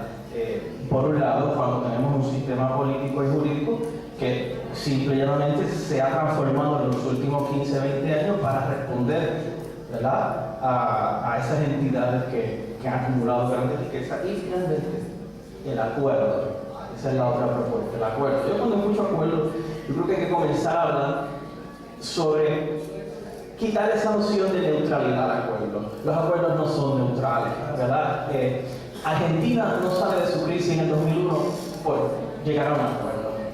No, el acuerdo incluye, como diría Néstor Laclau, hegemonía, ¿verdad? Argentina sale, pues, lamentablemente y gracias al mismo tiempo a una serie de crisis sociales, ¿verdad? En el 2001, Ecuador, igual por la revolución de los forajidos, por ejemplo, ¿verdad?, sale de su crisis económica así, hoy día es uno de los países más prósperos de América del Sur, ¿verdad? El propio Venezuela, que sería de Venezuela, sí, el Caracazo del 89, ¿verdad? Así que era un poco para provocar la reacción. Gracias. Sí, yo creo que la profundidad de la pregunta, ¿verdad?, merecería mucho más tiempo del que tenemos en este momento. Pero me parece que en el meollo del comentario está cómo incide cada uno de los grupos de interés, especialmente los grupos privados que han ido ganando terreno y reclamando un espacio en el contexto de la imposición y de la vigencia y de un poco del éxito del paradigma neoliberal, ¿no? A partir de los 80, con Reagan y con Thatcher, a principios de los 80, esa llamada contrarrevolución neoclásica, ¿no?, en la teoría económica. Yo creo que eso coincidimos en que se está transformando, quizás una muestra, solamente una muestra de cómo se han ido transformando las cosas. Y en esto hemos conversado mucho con el colega Francisco Catalá, que supongo que en algún momento habrá estado con ustedes acá en alguna conferencia. No sé si nos han pedido para presentar su libro reciente que habla precisamente sobre algunos de los temas que el colega nos trae. Un poco es que están empezando a revertirse procesos que se dieron en la década de los 80 y de los 90 de privatización, bajo las distintas modalidades de privatización, pero sobre todo la venta de activos del sector gubernamental al sector privado, o la transferencia de la gerencia o administración, digamos, de represas en algunos países centro y sudamericanos, o las telecomunicaciones. En varios de estos países se ha revertido. El Estado ha vuelto a hacerse cargo de esto. En los 80 y los 90 reclamó el sector privado, yo puedo hacer mejor que tu gobierno esta función, o por lo menos vamos a compartirla, ¿verdad? Y surgieron todas estas veintitantas modalidades de privatización, que algunas de ellas realmente era subcontratación del sector privado. Y esto ha empezado a cambiar. Es decir, no era el paradigma de la privatización o de las propuestas neoliberales de desreglamentación, deregulación, gobierno quítate del medio, etcétera, etcétera. Un poco los consejos de Friedman y de la Universidad de Chicago, que Pinochet los aprovechó muy bien allá en sus años, ¿verdad?, en el poder en Chile. Esto ha empezado a cambiar. Entonces, yo creo que esa es un poco la respuesta a esa pregunta, pero tiene que haber, cuando yo hablaba de consenso, y coincidimos, no podemos hablar de consensos y de acuerdos como un cliché. De hecho, si uno quiere ser simpático políticamente, En la campaña política lo único que uno tiene que repetir todo el tiempo es: yo voy a buscar consenso entre todo el mundo, los acuerdos, yo voy a complacer a todo el mundo, como quien dice. Y coincidimos en que no puede haber neutralidad en eso. Cada sector sabe que pierde lo que gana en esa negociación. Es más, y lo contabilizan, saben lo que ganan y lo que pierden. Así que, más allá de esos acuerdos, a veces es un pulseo, una negociación donde alguien al final se impone. Pero creo que hay ejemplos recientes, en el caso de Oceanía, el caso de Nueva Zelanda, por ejemplo, unas negociaciones que se dieron en Irlanda antes de la crisis reciente de Irlanda. Lo que está pasando en este momento en Grecia y lo que está pasando en España, que el proceso está lento, particularmente en España, dificulta el que haya un partido conservador en el poder, el Partido Popular y Rajoy, que se opone a muchas de las iniciativas que surgen de los sectores no gubernamentales. Pero lo cierto es que estas son las cosas que tienen que ponerse en marcha. Y el reclamo que hacemos algunos es que las pongamos en marcha en Puerto Rico también. Y sabemos que hay que estar dispuesto a ceder. ¿Hasta cuándo va a ceder cada sector? Bueno, hasta que sus intereses se le afecten fundamentalmente y digan: yo estoy dispuesto a llegar hasta aquí nada más, yo no puedo ceder más. Pero esa negociación se tiene que dar. Así que creo que las preguntas y las premisas son absolutamente correctas, merecerían quizás un poco más de tiempo para profundizar en ellas. Pero sí, coincidimos en que los cambios institucionales se están dando, y aludiría al libro de Francisco Catalán, el doctor Francisco Catalán, profesor jubilado de Piedra, porque él, una de las cosas que hace es que rescata el modelo institucionalista de Rexford Tocqueville, que por esas cosas de la vida fue el último gobernador norteamericano que tuvo Puerto Rico, pero probablemente ha sido el más capacitado que ha tenido el país, porque era un liberal norteamericano que, más allá de liberal, se consideraba a sí mismo como una persona creyente en principio, más allá de las reglas del capitalismo de mercado, de la economía de mercado. Y eso le costó mucho, le costó políticamente, y le costó cuando fue gobernador de Puerto Rico también. Así que básicamente estoy sugiriendo una presentación aquí del libro de Francisco. Y sé que la van a disfrutar mucho porque es la línea de lo que ambos profesores preguntaban hace un momentito. Bueno, pues muchas gracias. Una pregunta, adelante, sí, por favor.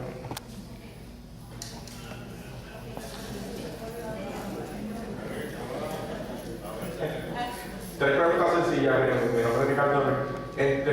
La primera, vamos a remontarnos al 60-70 cuando se separa el gold standard del dólar y se devalúa.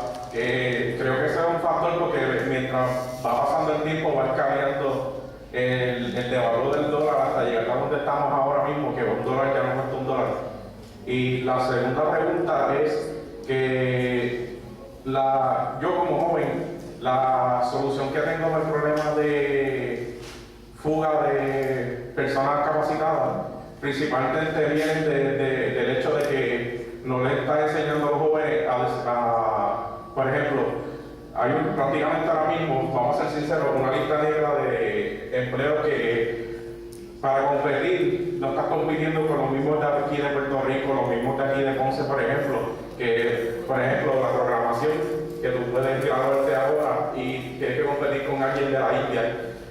Y entonces, y hay que enseñarle desde la universidad, mira, te vas a graduar, pero no solamente vas a competir con los de aquí, tienes que competir con los de afuera. Totalmente de acuerdo. Entonces, ¿Esas son, ¿quieres algo más? Y la última es,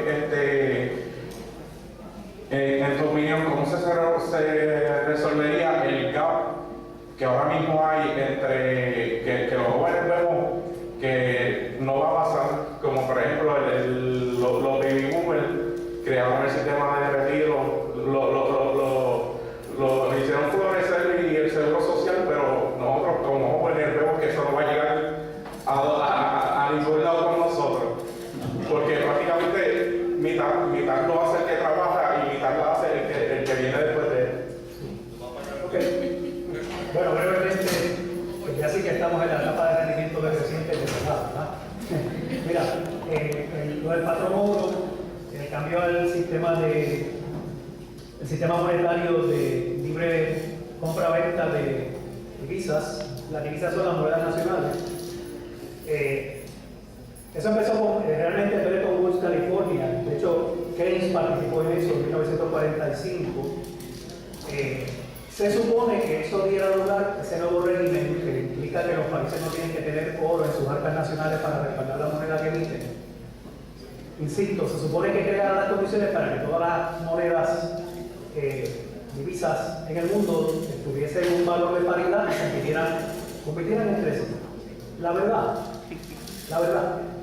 cuando se crea el sistema de Bretton Woods y se crea el Fondo Monetario Internacional, Banco Mundial, las instituciones de préstamo, instituciones que dan crédito o prestan dinero a nivel internacional, a lo que favorecen es a las monedas fuertes. El dólar tuvo desde el principio una ventaja y la ha mantenido, porque lo que respalda al dólar, como la libra esterlina en Inglaterra, como las monedas europeas en aquel momento, el marco alemán, el franco en Francia y en otros países que también tenían franco, el franco suizo, etc., el yen japonés, todos los países industriales se han encargado de que el mercado de divisas responda a los intereses de las monedas que más valen en el mundo, que son las de los países industriales. Y organizaciones como el Fondo Monetario Internacional, el Banco Mundial, de lo que se nutren es del dinero que dan esos mismos países. Así que en las determinaciones que toman estos organismos internacionales como el Banco Mundial, el Fondo Monetario, en última instancia se protege el interés de los países donantes y se busca estabilidad en beneficio. Ese ordenamiento económico internacional beneficia siempre a las monedas más fuertes. A mí me gustaría que llegara el momento en que, por ejemplo, el peso mexicano, ¿verdad?, o el peso dominicano, o monedas de países en vías de desarrollo o en distintas etapas de desarrollo, de verdad tuviese un valor de paridad. Pero en el ordenamiento económico internacional, eso francamente lo que lo determina es el poder que está detrás de las economías de cada uno de los países que emiten esas monedas. Los países más poderosos del mundo son los países que emiten esas monedas fuertes. Punto final sobre ese comentario es que a nosotros nos llama mucho la atención acá en Puerto Rico cuando viajamos fuera de la jurisdicción de Estados Unidos y nos toca cambiar euros y libra esterlina, que vemos que perdemos, ¿verdad? Ahí se rompe el mito ese de que el dólar es la moneda más fuerte, que está implícito en la pregunta que tú formulaste.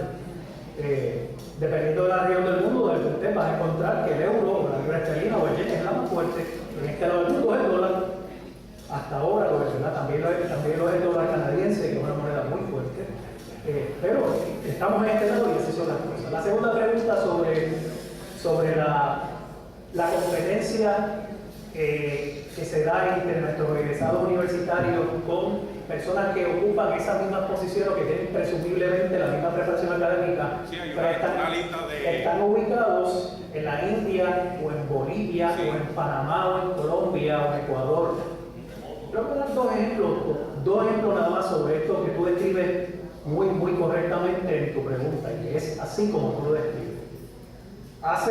Cuando yo fui candidato a gobernador en 2008, un poquito antes de eso había en Puerto Rico 7 compañías que preparaban anuncios para las empresas de Puerto Rico. 7 empresas comerciales que eran de productores y directores puertorriqueños y puertorriqueñas que le hacían anuncios a Goya, a Banco Popular, a todos los productos por ahí, de Palmolive, a todas las empresas, a los bancos, a los demás bancos, a la Banco Popular. En el 2008, Marcos Zuriñaga, que ha sido un puertorriqueño que ha dirigido películas en Hollywood con Charlie Sheen, que además es que dirigió La Gran Fiesta, aquella gran película del fallecido Raúl Julia. Marcos Zuriñaga era la persona que nos hacía los anuncios a nosotros. Y me dijo, ¿sabes cuántas de las 7 empresas que había antes de productores puertorriqueños, cuántas quedan? Ninguna. Yo tuve que despedir a todos mis empleados, dijo él. Y tengo una oficinita y cuando voy a hacer algún anuncio, como cuando viene la campaña política que algunos me contratan, pues yo contrato a 2 o 3 personas que se emplean un par de semanas y después los tengo que dejar libres porque no hay. ¿Qué pasó con eso? Lo que tú señalas en tu pregunta. Los anuncios de todas estas empresas, ustedes verán se ve en la forma en que se habla en español, ¿verdad? Los anuncios se están haciendo en Bolivia, en Ecuador, en Colombia, en México, en estos países. Segundo ejemplo, ustedes cuando llaman a dar servicio T-Mobile o cualquiera de las compañías celulares, las compañías de cable, TV, etcétera, ya de DirecTV, ¿dónde le contestan? México, Colombia, Sudamérica. ¿Saben por qué? Tristemente, esas son personas que están empleadas con un salario bien bajo. Están sobreexplotados, le pagan mucho menos de lo que le pagarían a un trabajador en Puerto Rico. Por eso es que tienen sus centros de operación en estos países donde la escala salarial es mucho más baja que en Puerto Rico o en Estados Unidos. Entonces eso, de nuevo, tiene mucho que ver con lo que tú sugieres en tu pregunta. Sistemas de retiro, tienen toda la razón. Se creó bajo la premisa de que la esperanza de vida en Puerto Rico se iba a mantener como lo fue al momento de fundar los sistemas de retiro. El dato concreto es que la esperanza de vida de Puerto Rico en el año 1940 era solamente de 46 años. Esa es la esperanza de vida promedio. En 1950 la esperanza de vida subió 15 años, subió a 61 años. Entonces había expectativa de que, bueno, los trabajadores, los empleados duraríamos 61, 65. Siempre las mujeres duran más que los hombres, ¿verdad? De hecho, las mujeres duran más que los hombres en todos los países del mundo, ¿saben? Son el sexo fuerte, de verdad. Le hacen la vida imposible a los hombres, ¿verdad?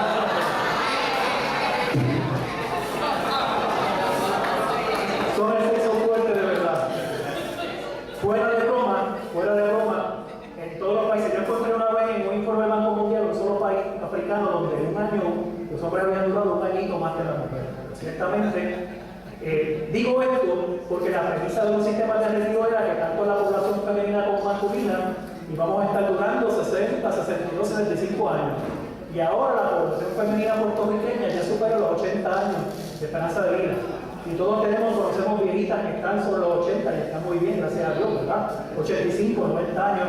Y los viejitos duran también, duran un poco menos que la población femenina, pero duran. Eso desangra cualquier sistema de retiro. En primer lugar. En segundo lugar, las aportaciones. El patrono no fue incrementando la aportación proporcionalmente, incrementalmente en la medida que fue pasando el tiempo. Y entonces nos dejaron a los empleados que voluntariamente, por lo menos, en el caso de la universidad sabemos que es así. Aporto el 5 o el 7 o el 9 y tenemos un tope de aportar el 11. Si hubiese habido un requerimiento de que fuésemos aumentando cada 2 años la mitad del 1%, la mitad del 1%, algo así, esto puede sonar antipático, pero por lo menos se ajustaba a la realidad de que estábamos durando más y de que las proyecciones actuariales, que son los que estos profesionales que se llaman actuarios dicen, mira, este sistema de retiro en el año 2025 va a estar pagando más de lo que recibe, y no llegamos al 2025 y ya tenemos el problema. Así que tú tienes la razón. Entonces, lo que eso significa es que las reglas de juego para los nuevos empleados de Puerto Rico en el servicio público ya son distintas. Ustedes podrán tener una pensión, pues que se después de 40 años de trabajar, si llegan. Entonces, jamás va a ser bajo la premisa de una pensión vitalicia como la tenemos ahora, sin lugar a dudas. Pero por esa línea, ahora mismo en la institución en donde se está aumentando de manera significativa la cantidad de personal docente que se está contratando en tarea parcial. Eso es bien importante. Eso no aporta. Y por eso mismo. Exacto. Entonces, por un lado, el sistema paga del Fondo General de la Universidad unos salarios, pero el sistema de retiro no recibe mayores cotizaciones. Eso acrecenta, agudiza el problema. Tenemos que convertir esas plazas en plazas permanentes, o sea, ¿verdad? Como quien dice, plazas regulares para que aporten al sistema de retiro y poder entonces tener un incremento de los ingresos del sistema. El sistema de todas maneras no está mal en el sentido de que nosotros los empleados, nosotros y nosotras los empleados de la universidad, tenemos ahí más de $2.000 millones que son nuestros. Esa es la cifra, y la cifra ha ido creciendo porque en eso ha habido una administración responsable de ese fondo de inversión. El problema es que ese fondo se puede desangrar si no lo manejamos adecuadamente. Y tiene que haber entonces, estamos a tiempo para hacerlo, ¿saben? Estamos a tiempo para hacerlo. Así que hay posibilidad de rescatarlo. Y la aprobación de esas transferencias de activos a fondo operacional del No, eso afortunadamente no se aprobó. Eso hubiese sido un disparate, como usted está sugiriendo la pregunta, hubiese sido un disparate porque primero que es ilegal. El fondo de inversión no se puede tocar, los inversionistas están protegidos por la ley, y no es, o sea, sacar un fondo de inversión que está comprometido por unos años y que tiene unos rendimientos, ¿qué respuesta le da el sistema de retiro responsablemente a los inversionistas que confiaron en que iban a honrarle sus rendimientos? Eso no se puede hacer. Por eso este proyecto se publicó. Y nos consta que hubo conciencia en el proceso legislativo para que eso no llegase ni a primera base del sitio. Otra cosa es que del fondo operacional del sistema de retiro, el fondo operacional le preste al banco de fomento, le diga, yo te presto, pero te paga el 9%. Y tú me dejas seguir con una línea de crédito yo haciendo los pagos que tengo que hacer y de año a año me lo devuelve. Eso ya pasó en años anteriores y no tiene consecuencias porque no nos tocan el fondo acumulado. Una cosa es el fondo acumulado de inversión, otra cosa es el fondo operacional. Que ese sí el gobierno, si se estipula que hay una crisis fiscal, el gobierno en años anteriores lo ha hecho. Y lo puede manejar bien porque devuelve ese dinero a través del banco de fomento. O utiliza mecanismos de subcontratación de la banca privada para que la banca privada conceda crédito a la agencia en lo que la situación de liquidez se resuelve. Así que eso sí que no es problema. Pero lo otro es que no toquen el fondo. Eso no lo podemos permitir, además que es ilegal. Sí, dígame. Voy a hacer primero la pregunta para luego contextualizarla con el comentario. ¿Cuál puede ser la participación de la academia, la Universidad de Puerto Rico en Ponce en específico, en ser parte de la solución en lugar de ser parte del problema?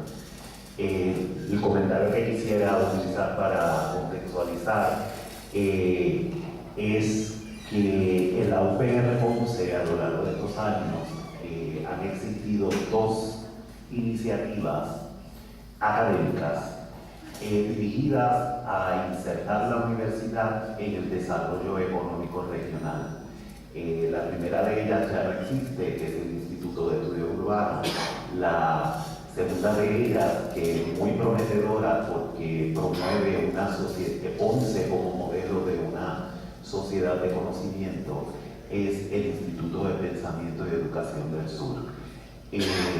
En el mensaje de presupuesto del año 2000, si no me equivoco, Rafael Cordero Santiago advertía que el desarrollo económico de la región no podía continuar un modelo de dependencia de fondos externos. Y en ese contexto, el proyecto del Puerto de las Américas iba dirigido a no repetir los errores que se habían cometido en el pasado y sobre todo con una atención específica que el desarrollo económico de la región sur de Puerto Rico, pero de Puerto Rico en su totalidad, no podía ser al precio de sacrificar el desarrollo social. Porque en muchas ocasiones, como el modelo Singapur que nos presentó en esa proyección del presupuesto del año 2000, si bien Singapur es un modelo de desarrollo, también ha estado acompañado de una serie de problemas sociales que no quería ver en la región sur. En ese contexto, los modelos de desarrollo regional que se han desarrollado en Puerto Rico, 8 en total, creo que son 8 o 7, tengo que decir que el modelo de Sur, a diferencia de nosotros, el rol protagónico lo ocupaba la academia. A diferencia de nosotros, que era el sector gubernamental, el rol protagónico del modelo de desarrollo económico del área sur, desarrollo integral, la academia, las universidades católica, la interamericana, sistema Ana Jiménez y sobre todo la UPR Ponce participaron en la elaboración de unos proyectos de desarrollo para la región. ¿Cómo usted entiende que la academia puede de alguna forma contribuir a proveer soluciones a la crisis económica que atraviesa el país? Bueno, yo creo que puede contribuir de forma definitiva en todas las regiones de Puerto Rico. Conozco el concepto de ISUR, estoy trabajando con unos compañeros de Peñuela en el redesarrollo de los terrenos que pertenecían a esas 42 empresas que ocupan esas 3.500 cuerdas que están aquí, lo que es el complejo petroquímico del área de Peñuela Guayanilla, ¿no? Payaboa, Peñuela, Guayanilla. Y yo creo que primero, En un país como Puerto Rico nosotros tenemos que comenzar a ver el desarrollo regional con polos de crecimiento como una forma de estimular el sistema económico. Yo creo que nosotros tenemos que romper, y lo he dicho en todos los sitios que me he parado, quizás porque siendo de Mayagüez también hemos sufrido, al igual que los de Ponce, esta realidad, y es que en Puerto Rico se mira la zona metropolitana de San Juan como si fuese la que impulsa el desarrollo económico y se olvidan del resto de las regiones. Yo creo que nosotros, los que estamos fuera de la zona metropolitana de San Juan, tenemos muchas cosas que aportar. Esa visión metropolitana a mí me molesta mucho y nos afecta en todas las instancias en que vamos a desarrollar iniciativas, incluyendo la academia y otras iniciativas, ¿verdad?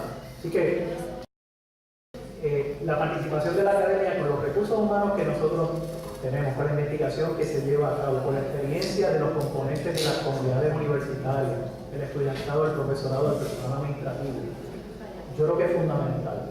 Es fundamental y debe salir de los portones de nuestros recintos. Tiene que integrarse a la comunidad. Yo vi en la lista de las conferencias que ustedes tuvieron durante el día de hoy, y estuve brevemente viendo la final de mi ex alumno, Fran Lozada, fue alumno mío en el recinto, y me enorgullecí muchísimo, ¿verdad? Me enorgullece ver la investigación que está haciendo sobre mercadeo, gerencia, etc. Aquí hay muchas cosas que si nosotros las dejamos aquí dentro de las paredes de la universidad no van a trascender. Tenemos que buscar la manera, ¿verdad? Como bien lo planteó don Rafael Cordero en su momento, para descanse, esa visión de que la universidad tiene que integrarse a ese esfuerzo de desarrollo regional del país. Yo le he llamado, ¿verdad? En algún momento escribí un par de cositas sobre esto, polos de crecimiento, polos de desarrollo, y es posible hacerlo. Y no estamos aquí hablando de cosas nuevas. Estamos hablando de modelos que se han seguido en otras jurisdicciones, en otros países. Hace mucho tiempo que los países vecinos de América Latina y el Caribe se ensayaron proyectos de esa naturaleza que han sido exitosos. Así que no tenemos que reinventar la rueda. Así que la respuesta definitiva de la pregunta es que sí, que la universidad tiene que jugar un rol fundamental en esa propuesta de desarrollo regional. Gracias. Sí, rapidito. Sí, bien rápido. Y no es terrorista de Mayagüez. Es que como yo soy de Mayagüez, créame, yo sufro cada vez que juego con Ponce, porque ¿cómo es posible ganarle a Ponce?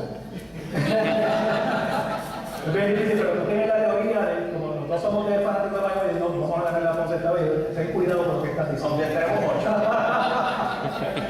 Adelante. No, mi pregunta es rápido. Y siguiendo la línea de Luis Raúl, si la academia tiene un rol protagónico y se está vislumbrando, ¿verdad?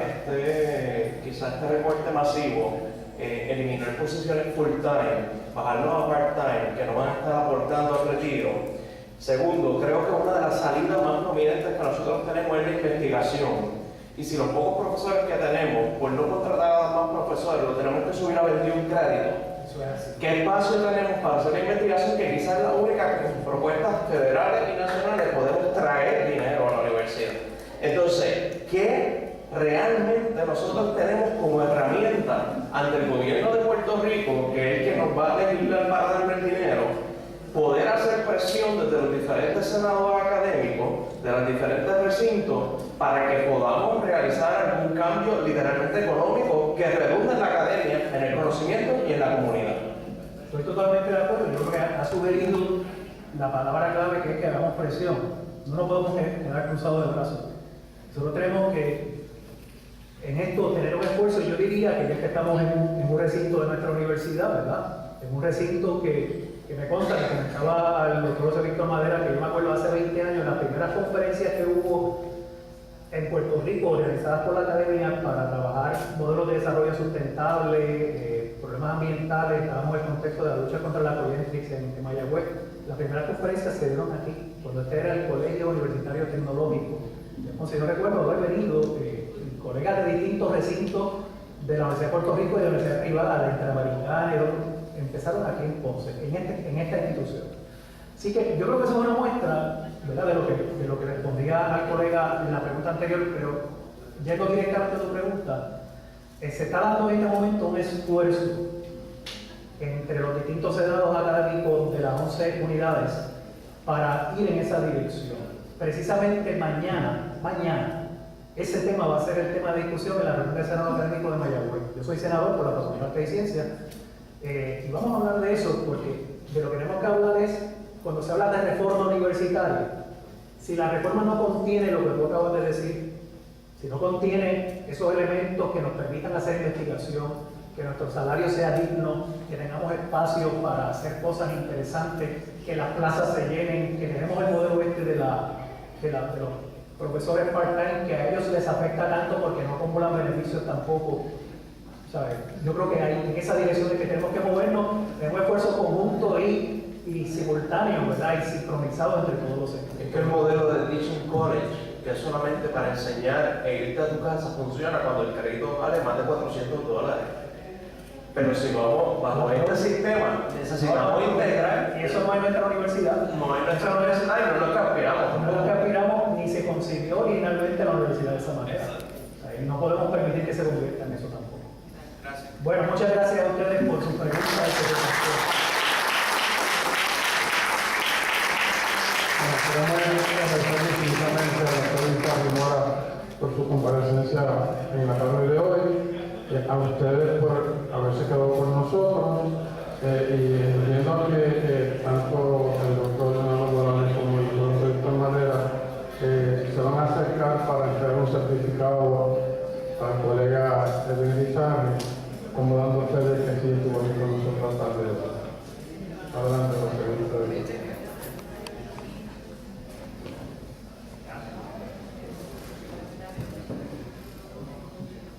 Bueno, si el decano me lo permite, voy a coger un primer turno, ¿verdad? En primera instancia, para reconocer esa vocación de servicio universitario, institucional que tiene el doctor Edwin Guizarri Morales. Yo creo que ustedes, al igual que yo, disfrutamos la pasión con que contestó cada pregunta. Y en un momento determinado, ¿verdad?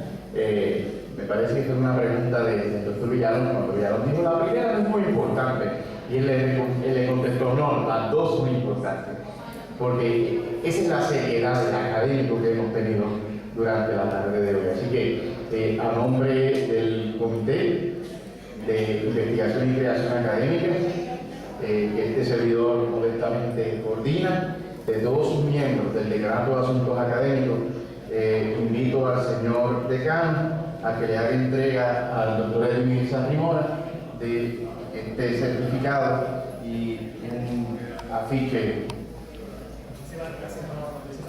conmemorativo de la actividad.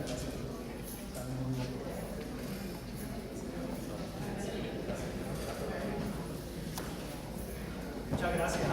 Gracias por la edición de la revista. Le estaba comentando a José Víctor que la voy a llevar a Mayagüez para que hagan cosas así de bonitas también. Hace tiempo que no se producen. Bueno, ustedes saben los problemas que enfrenta a veces nuestro recinto. Y ciertamente yo cada vez que yo he estado aquí ya en unas cuantas ocasiones y me satisface mucho venir aquí y me siento como en mi casa, me hace sentir muy bien ustedes aquí. Gracias.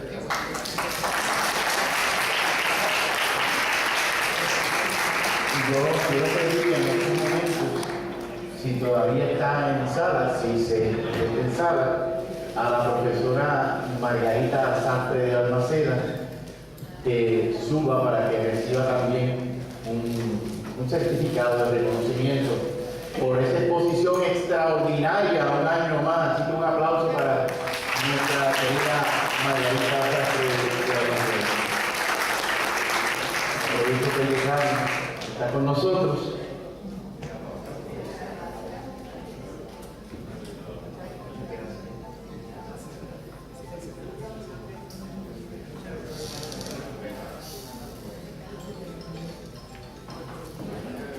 De mi parte, estas van a ser mis últimas expresiones. Yo dejo ahora con ustedes al decano, no sin antes nuevamente agradecer la presencia de todos ustedes. Tuvimos una asistencia récord de casi 130 participantes, ya ahorita está un poquito más menguada, pero ha sido un día extraordinario, gracias a la colaboración de todos ustedes. Así que nuevamente, muchas gracias. Bueno, me parece que este congreso ha sido exquisito y eso no hubiese sido posible sin la participación de los distintos miembros del comité que queremos reconocerle y darle un certificado. Así que los voy a ir llamando para que todavía estén presentes, pasen a recogerlo. Tengo al doctor José Víctor Madera, le hago entrega el certificado. Tengo aquí también a mi lado al doctor Sebastián Marea. La doctora Edu Suárez se encuentra con nosotros. Se los haremos llegar. Ya buscando chavo. El profesor Luis González, me parece que está también buscando chavo. La doctora María de Lourdes Saya puede pasar por aquí. Doctor Efraín Ríos, a ver si puede pasar por tarima. La profesora Pierre Conte se fue hace poquito, ¿verdad? Yo la vi. El profesor Wilfredo Ortiz, me gustaría que todo el mundo pues, le diera un aplauso, pasaran por aquí por tarima porque ha sido excelente la labor de su.